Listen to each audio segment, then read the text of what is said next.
महाभारत का युद्ध धर्म और अधर्म के बीच युद्ध था। ऐसा युद्ध जो परिवार के बीच ही लड़ा जा रहा था। कई योद्धा था जिन्हें लेकर कई दिलचस्प कहानियां हैं। ऐसा ही एक योद्धा था कर्ण। युद्ध के दौरान कई बार कृष्ण ने अर्जुन से परंपरागत नियमों को तोड़ने के लिए कहा, जिससे धर्म की रक्षा हो सके। कर्ण की हत्या भी महाभारत का एक ऐसा ही हिस्सा है। कर्ण सूर्य के पुत्र थे, जिन्हें सूर्य भगवान ने रक्षा के लिए कवच और कुंडल दिए थे। कर्ण महाभारत के सबसे ज्यादा दिलचस्प चरित्र माने जाते हैं। उन्हें सूर्यपुत्र महारथी कर्ण, दानवीर कर्ण, सर्वश्रेष्ठ धनुर्धर कर्ण, राधेय वसुसेन जैसे नामों से भी जाना जाता है। दरअसल कर्ण को 3 शाप मिले थे। पल भर में आग बबूला होने वाले परशुराम ने शाप दिया कि तुमने मुझसे जो भी विद्या सीखी है वह झूठ बोलकर सीखी है, इसलिए जब भी तुम्हें इस विद्या की सबसे ज्यादा आवश्यकता होगी तभी तुम इसे भूल जाओगे। कोई भी दिव्यास्त्र का उपयोग नहीं कर पाओगे। आपको बता दें कि कृष्ण ने इसी शाप का इस्तेमाल कर कर्ण का अर्जुन के हाथों वध करवाया था। कृष्ण का लक्ष्य धर्म की रक्षा था।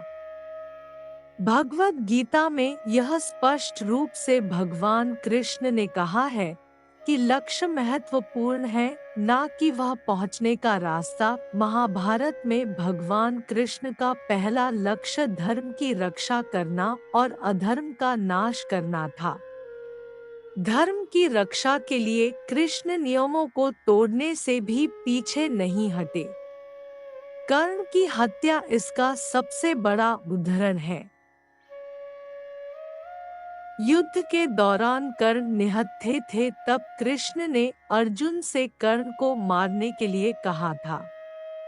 महाभारत का युद्ध कोई आम युद्ध नहीं था, क्योंकि यह युद्ध परिवार वालों के बीच था, जिससे किसी एक को तो मरना ही था। इसलिए धर्म की रक्षा करने के लिए कृष्ण ने निःशस्त्र कर्ण को मारने का फैसला किया था। भगवद गीता में यह स्पष्ट रूप से भगवान कृष्ण ने कहा है कि लक्ष्य महत्वपूर्ण है, ना कि वह पहुंचने का रास्ता। महाभारत में भगवान कृष्ण का पहला लक्ष्य धर्म की रक्षा करना और अधर्म का नाश करना था। धर्म की रक्षा के लिए कृष्ण नियमों को तोड़ने से भी पीछे नहीं हटे। कर्ण की हत्या इसका सबसे बड़ा उदाहरण है। युद्ध के दौरान कर्ण निहत्थे थे, तब कृष्ण ने अर्जुन से कर्ण को मारने के लिए कहा था। महाभारत का युद्ध कोई आम युद्ध नहीं था, क्योंकि यह युद्ध परिवार वालों के बीच था, जिससे किसी एक को तो मरना ही था। इसलिए धर्म की रक्षा करने के लिए कृष्ण ने निःशस्त्र कर्ण को मारने का फैसला किया था। कर्ण को सबसे शक्तिशाली व्यक्ति माना जाता है जो अर्जुन को मार सकता था, इसलिए कर्ण को किसी भी तरह मारना जरूरी था।